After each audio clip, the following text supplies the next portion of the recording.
Hello guys, in today's video I'm going to show you how to redirect your Hostinger domain and basically to anything you want. So first of all, you want to sign into your Hostinger and click on domains right here.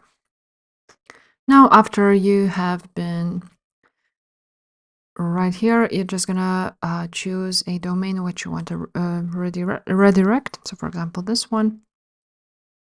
And now when you're here on domains, on domain overview, you're just gonna scroll down until you see forward your domain to an existing website, which is actually a redirect to your traffic to a different site.